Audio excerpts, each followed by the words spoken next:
ito na mas. Tignan nyo, well-packed siya. Tapos, sa siding, may bubble wrap din. So, ito na ba? Sabi natin ito. So, guys, 45 liters ito kasi gusto ko plain lang. So, yan guys.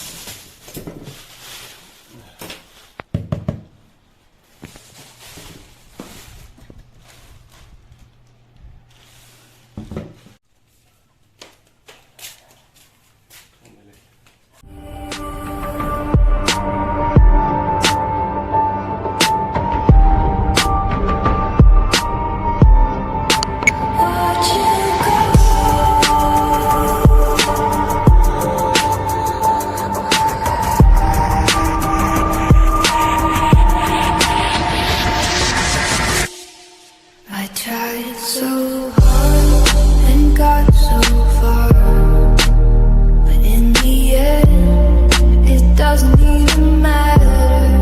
I had to fall to lose it all, but in the end, it doesn't even matter. I tried so hard and got so. Assalamualaikum brother and sisters, and hello mga paps. Ito, dumating na, hinintay ko yung top box na motor. Kanina lang mag-deliver. Bili ko yan. Ang actual price niya, $3,999. Other vouchers, bili ko yan, $3,769. Ang brand niya, Moto ko. So, tignan natin, unboxing natin niyon. With fragile sticker, tape.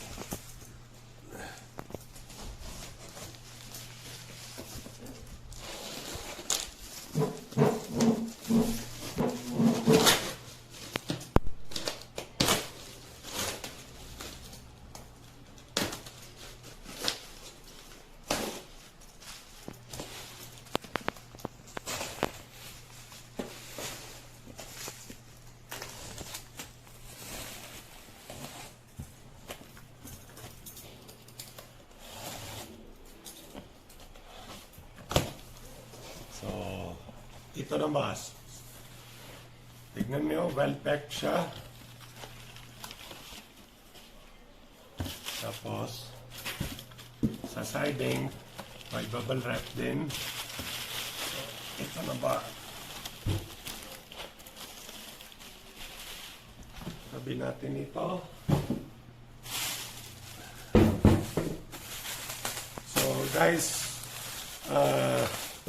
45 liters ito kasi gusto ko plain lang.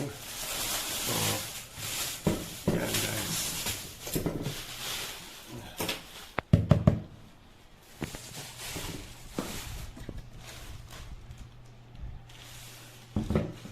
So guys, ito, kita nyo, maganda siya, rivets, may lahat ng corners. So, push and pull. Maganda rin ang lock niya, stainless. Tapos yan yung sa loob. Kita niyo maganda yung stitching.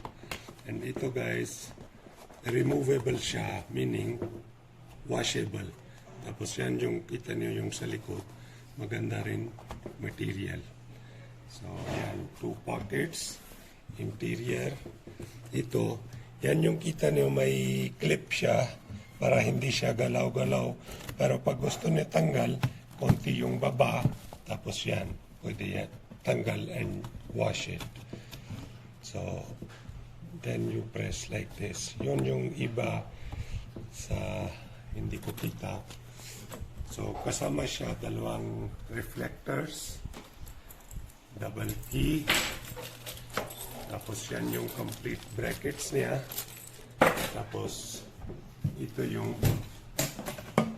metal na bracket para sa, ito yung logo niya, Mokoto.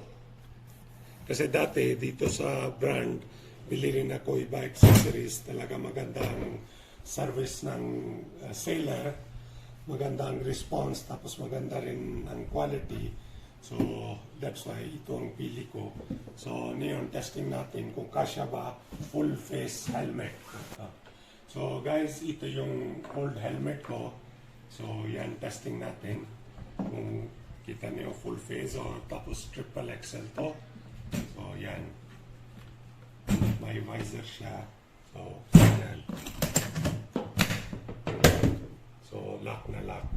Isa pa guys, yung isa kaibigan ko, turo sa akin kung gusto niya mag-check yung box niyo, aluminium or hindi, dapat kuha kayo coins, tapos yan.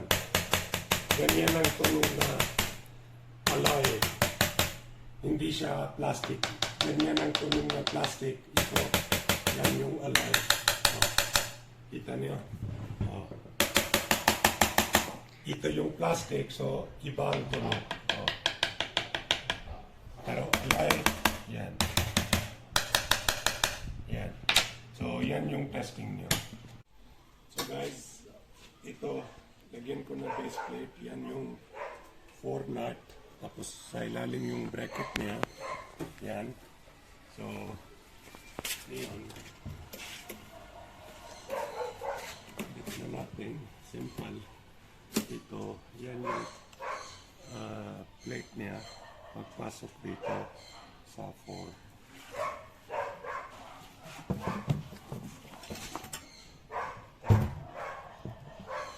Yan guys. Tapos, push.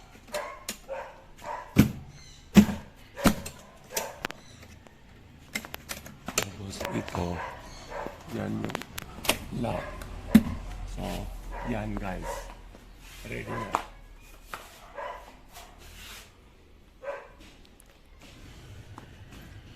Balik na.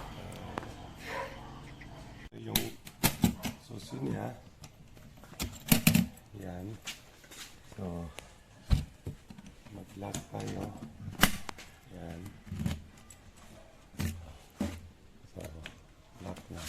So, lock din natin ito sa baba para safety. Okay na guys. So, guys, ito. So, complete na tayo sa accessory. So, inshallah, next 1 or 2 days, pupunta na tayo sa Real Kizan. So, please subscribe my channel and don't forget to click the notification button para lagi-lagi update kayo sa bago upload ko video. Thank you very much for watching. God bless. Peace.